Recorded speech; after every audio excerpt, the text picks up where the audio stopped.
in a lot of these TV shows, as you've also pointed out, compared to the classic TV shows. Today everybody looks alike, they talk alike, they all mumble, they're all sarcastic, they're all mean-spirited. There's no likability, there's no charm.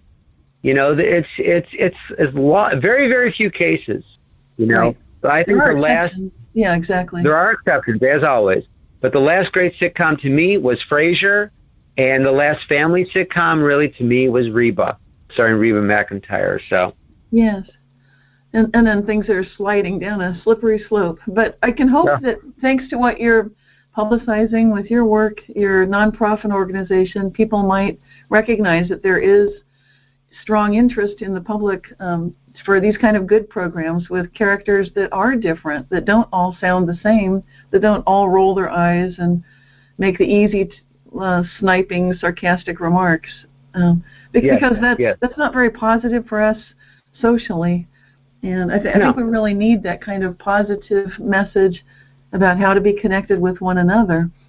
And if anybody says that television and movies don't affect society, they're full of it, because they do. I mean, I am living proof.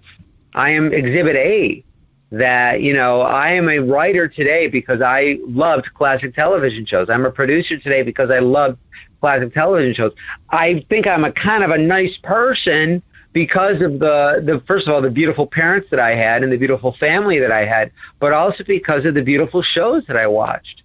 And I was inspired to love and be kind because of many of the shows that I watched. So that's my fear, is that, there's so much violence and vulgarity out there that it's inspiring in the negative way, influencing people to be negative and vulgar and violent. There's just no way around it. But, it's unfortunately that is not admitted by half of Hollywood. So what are you going to do?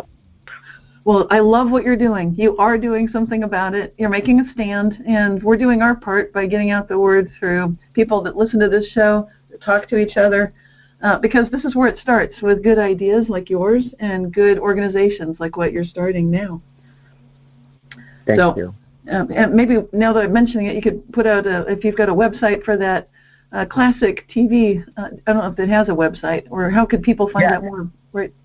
We'll just put that in there. Well, you could either go to HerbieJPilato.com. That's HERBIEJ, Pilato, P as in Paul, ILATO.com. Or you can go and find out everything about Herbie J. Pilato. Well, mostly everything. Or you go to classictvpreserve.org. That's Classic TV Preserve, PRESERVE.org. And that's the nonprofit, the website for the nonprofit, the Classic TV Preservation Society. If, of course, you want to order any of my books, you could do so through those websites, or through the Herbie J. Pilato website, or you could email me directly at hjpilato@yahoo.com. But Mary, the Mary Tyler Moore Store, is available on Amazon.com. It's available everywhere. We'll put this at the end of the show, too. So I just wanted to put a mini link in there. Yeah, and we'll put a link, of course, with the show.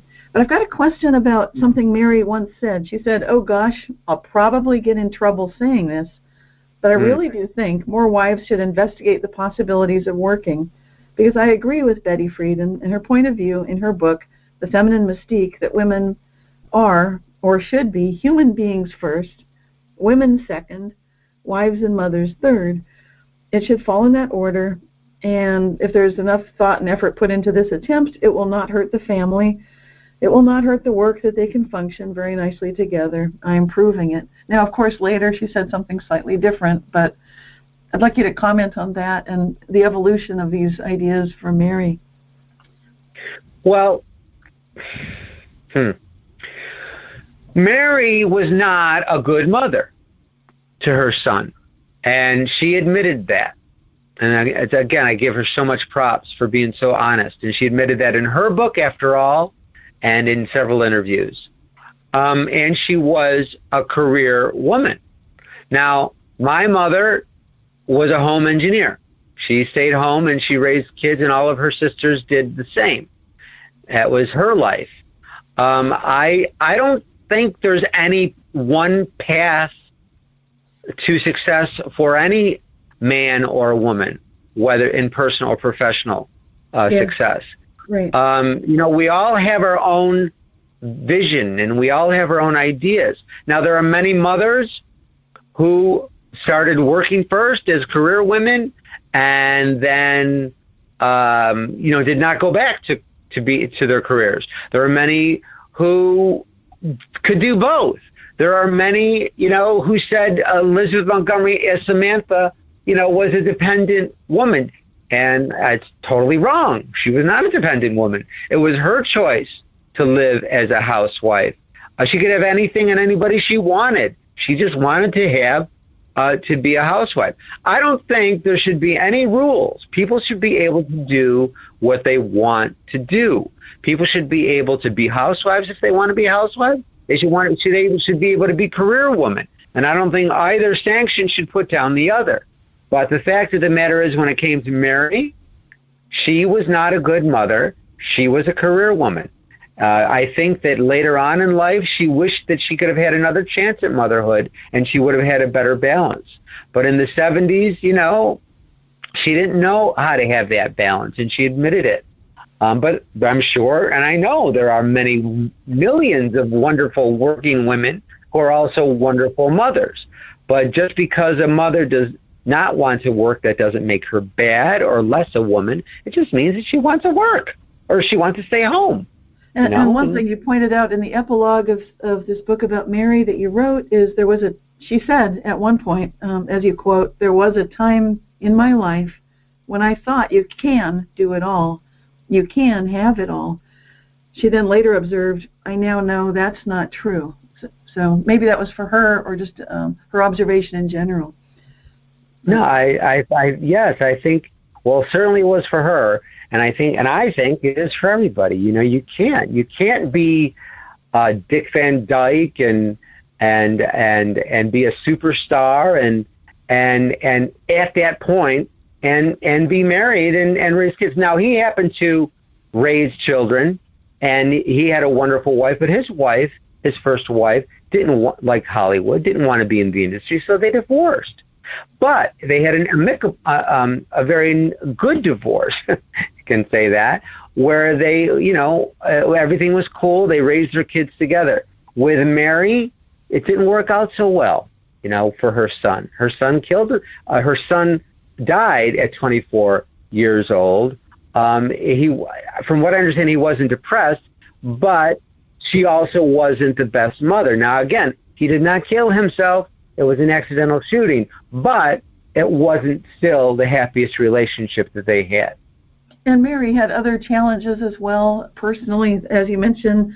When she was only 33 years old, her career was in that downward spiral. It was the end of the Dick Van Dyke Show, and the movies that she'd been doing were kind of not being received well. In fact, she said that programmers were afraid to show them on late-night Icelandic TV.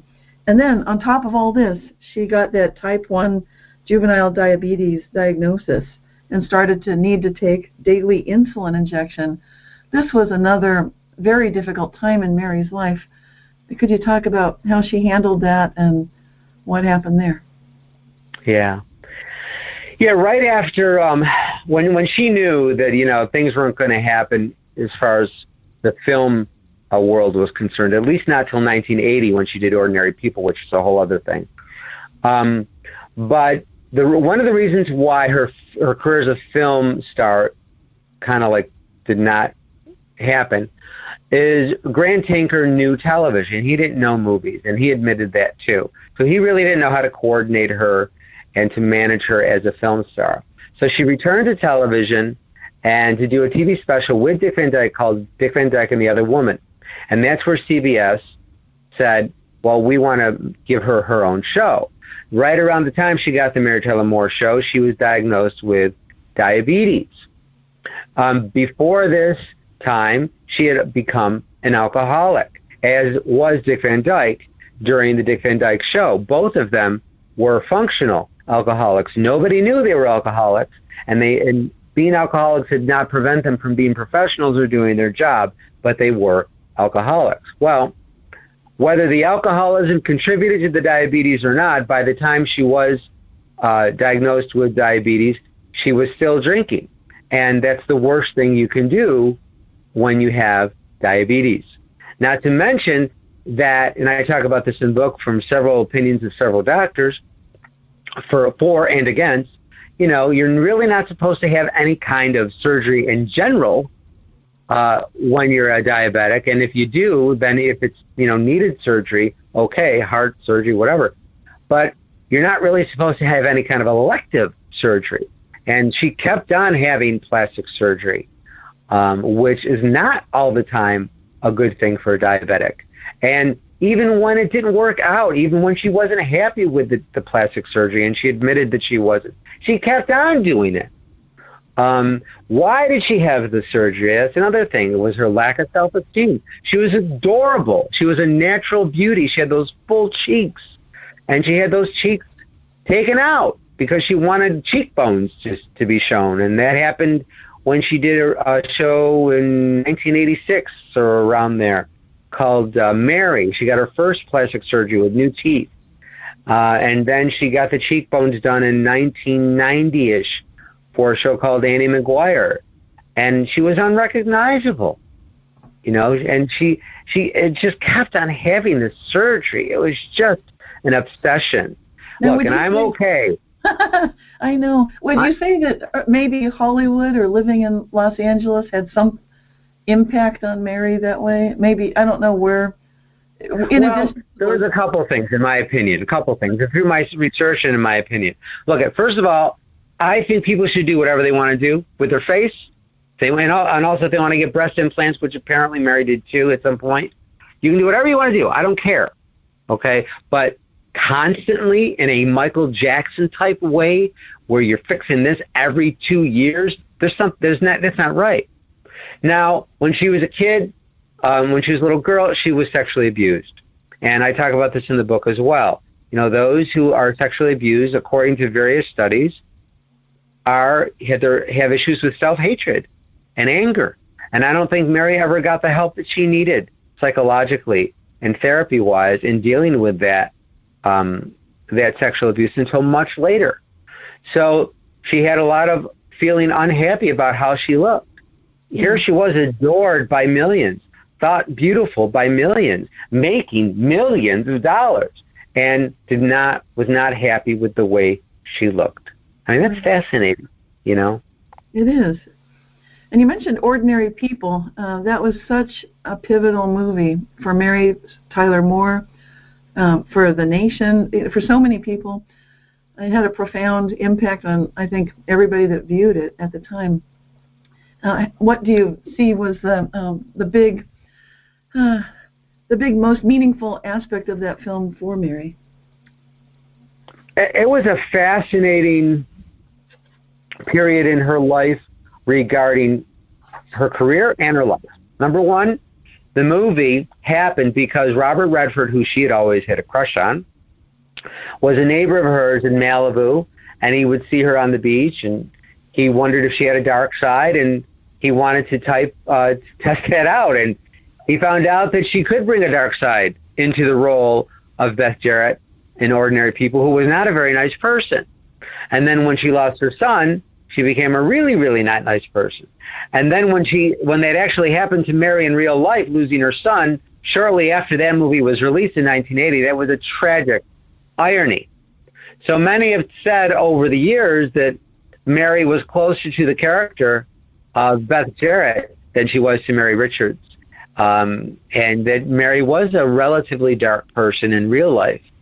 So it's just fascinating all the way around. The sad thing regarding her career is that people would say things like, oh, well, she finally proved that she can act, which is insane because as if, performing a drama is easier than comedy, and it's not. Anybody really can learn how to make you cry, but to make someone laugh, that's a huge talent. And they said this about Carol Burnett, and they said this about Elizabeth Montgomery, that, oh, well, they're doing these dramas now, so they're really showing they can act. Well, it is not an easy thing to make you laugh. No. So it takes a heck of a lot